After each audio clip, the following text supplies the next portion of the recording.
The pure in heart are truly clever. When we don't sharpen our minds by thinking about God and instead sharpen them with cunning schemes, we surrender ourselves to the devil. It would be better to have lost our minds. At least then we will have an excuse on the day of judgment. Geronda. Does simplicity differ from cunning? Yes, as much as a jackal differs from a fox.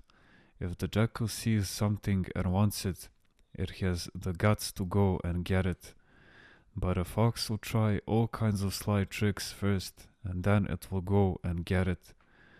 Geronda. Could one confuse cunning with cleverness? Well, he could.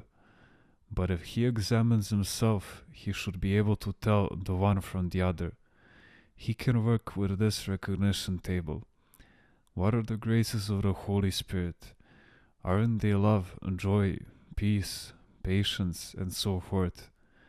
Is my cleverness related to these qualities? If it is not, then there is something satanic about it. It will have the marks of the devil. It is the pure in heart, those who have been cleansed of their passions, who are truly clever. The one who is truly clever is the one who has sanctified his mind. If the mind does not become sanctified, cleverness is worthless. Look at the journalists and politicians, for example.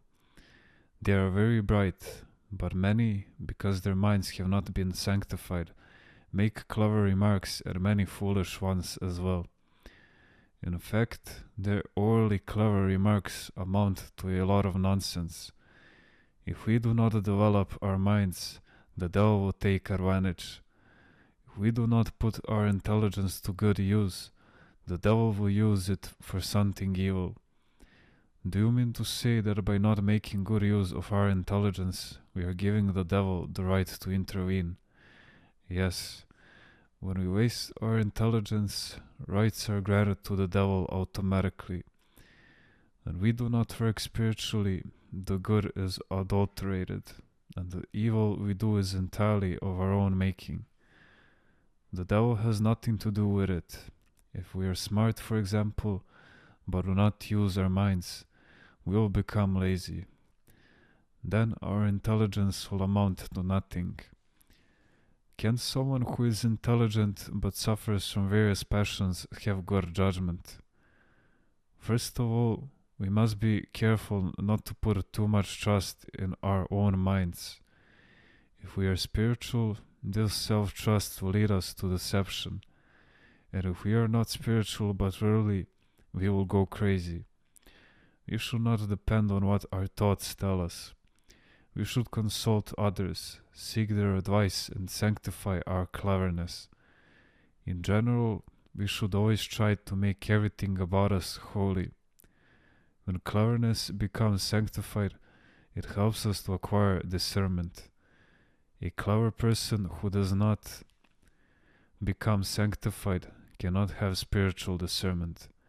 If a person is a simpleton, it is easy for him to mistake a received man for a saint and an effeminate person for a pious soul.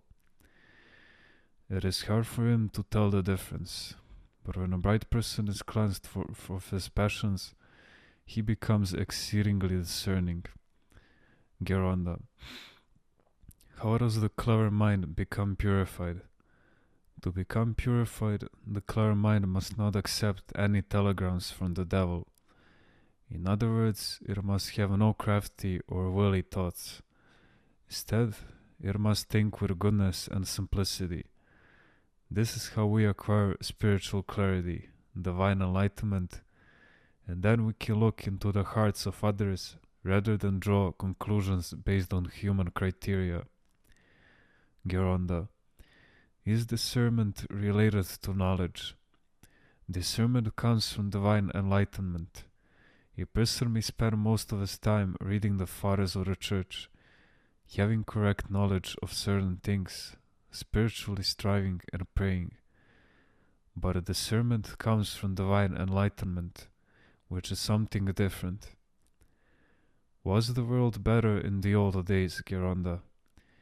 I would not say that it was better. I would say that people in the past had simplicity and good thoughts.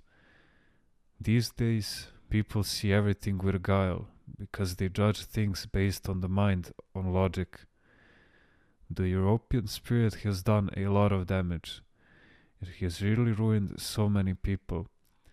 You see, today, with everyone being more or less educated and able to communicate, it should have been so easy for us to be in a very good spiritual state.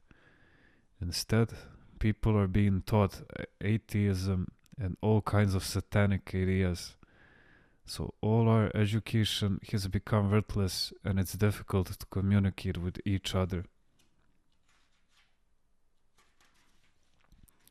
In the old days, you could not communicate with people who lacked piety and were not educated either. I remember how scandalized a certain monk became when he heard the name of Gregory, Pope of Rome, mentioned at the pre-sanctified divine liturgy. He thought that they were commemorating the Pope of Rome. I can't believe this, he said. You have all turned into papists. And he walked out of the church. Do you see what ignorance can do? It is a dreadful thing. The greatest harm is done by people who are both pious and weak-minded. Without examining things, they create all kinds of problems.